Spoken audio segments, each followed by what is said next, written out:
Olio, è bella scusa. Il nonno stasera per voi lo faccio proprio io. Un bel spollichino con le cozze. Si inizia, un po' d'olio.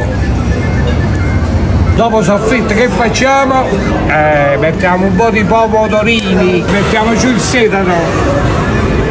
Solare.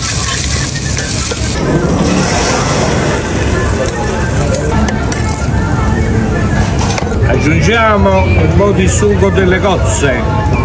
Allora mettiamo giù la pasta.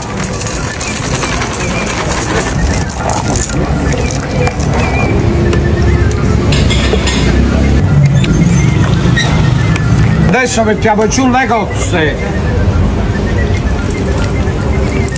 Questa è una classica ricetta napoletana come facevano i miei genitori, normale. E poi tanto le cozze non è che si facevano sempre nella pasta. È capitato qualche volta, avere il piacere di mangiarlo, perché poi le cozze non è che andavano così come oggi. Cozze che le andavano a fare noi ragazzi, stavamo al mare, unite a padella e tiravamo le cozze sotto i scoglia. Piatto che fa piacere a mangiarlo anche d'estate e si sono un po' più freddi, ma consolati, è meglio freddo che la cava. Ti vedo sciupato, potrusino ogni manestra.